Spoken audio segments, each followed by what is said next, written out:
नमस्कार मंडळी, शुभ सकाळ सर्वांना. Good morning. कशा आहात सर्वजण? आय होप सर्वजण खूप मस्त आणि मजेतच असाल. सर्वांना श्री स्वामी समर्थ.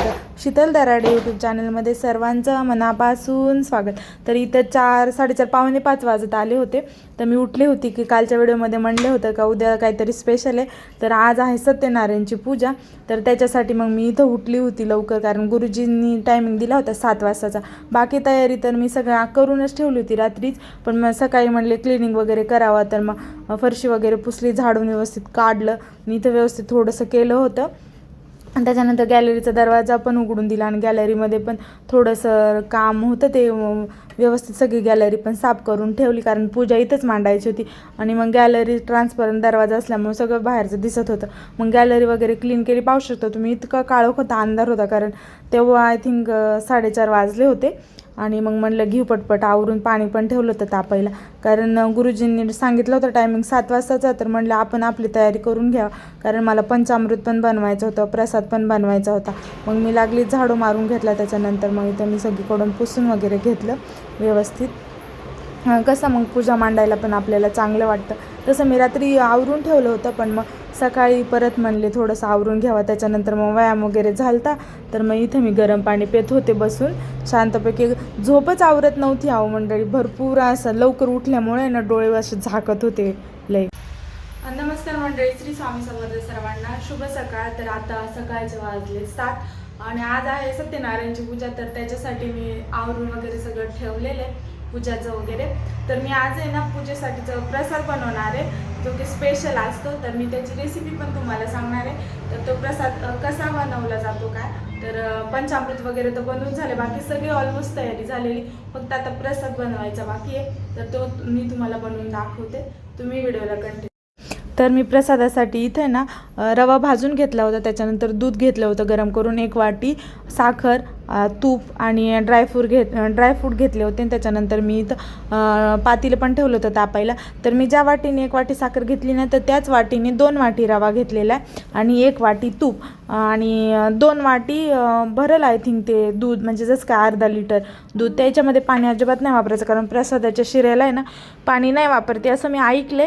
तर ठीक आहे, आता ज्याची त्याची इच्छा. तर मग मी इथं तूप गरम करायला ठेवलं. त्याच्यानंतर लगेच ड्रायफ्रूट टाकले. रवा तर मी आधीच एकदम छान असा परतून घेतला होता भाजून. तर मग मी लगेच त्याच्यामध्ये ना ड्रायफ्रूट लगेच फ्राय झाले आणि त्याच्यामध्ये लगेच मी इथं रवा टाकला.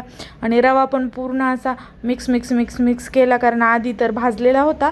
तर मग आता फक्त थोडासा गरम करायचा होता, जो की ड्रायफ्रूट वगैरे मध्ये मिक्स करायचं होतं. तर मग इथं व्यवस्थित मिक्स करून घेतलं आणि त्याच्यानंतर आहे ना याच्यामध्ये मग मी साखर पण टाकली. तर हा प्रसादाचा शिरा आहे ना मंडळी, खूप टेस्टी लागतो. तर नेहमी प्रत्येकजण करतच असेल, कारण सत्यनारायणच्या पूजेचा प्रसाद म्हणल्यावर सत्यनारायण पूजा ही प्रत्येकाच्या घरी वर्षातून एकदा तरी होतच असती, गणपतीच्या वेळेला वगैरे. तर मग मी इथे साखर वगैरे पण टाकले आणि मिक्स करून घेतलं. आणि इकडं दूध ठेवलं होतं मी गरम करायला. म्हणजे कसं गार दूध जर टाकलं ना तर ते व्यवस्थित नाही होणार ना, कारण ते फ्रीजमधलं थंड दूध होतं, तर रात्रीच आणून ठेवलेलं. म्हणून मग मी इथं दूध गरम करायला ठेवलं. आणि मग हे सगळं परतून वगैरे झाल्याच्यानंतर मी त्याच्यामध्ये दूध पण टाकलं. ते थोडंसं ठेवलं होतं नॉर्मली चहासाठी.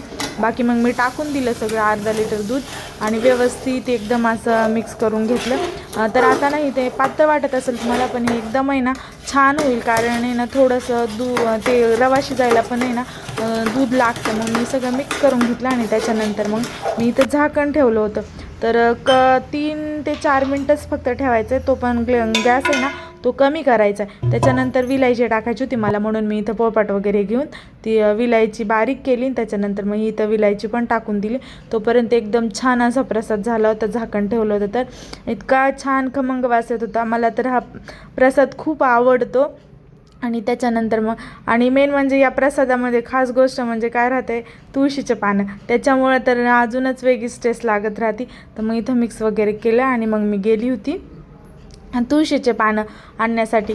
बाकी तर मी मग करून ठेवलं होतं, बाकी सगळं झालंच होतं. गुरुजी पण आले होते, तर मग त्यांचं चाललेलं पूजा वगैरे मांडायचं का. मग मी इथं प्रसाद घेतला बनवून कारण दुसरं कुणी नव्हतं, मीच मग मला पण पूजेला बसायचं होतं. त्याच्यानंतर मग मला करता आला नसता त्याच्यामुळे. तर हे पाहू शकता मी इथं मग तुळशी घेऊन आले, धुतली वगैरे तुळशीचे पानं ते टाकले, कारण प्रसादामध्ये तुळशीचे पानं हे खूप महत्त्वाचे असतात असं गुरु सांगत होते. तर मग मी इथं सगळं करून ठेवलं होतं. ते गुरूंनी मग पूजा वगैरे मांडायला पण सुरुवात केली. त्यांनी एकदम व्यवस्थित अशी पूजा मांडली. 3 पूजा मांडल्या होत्या. एक सत्यनारायण पूजा, परत ही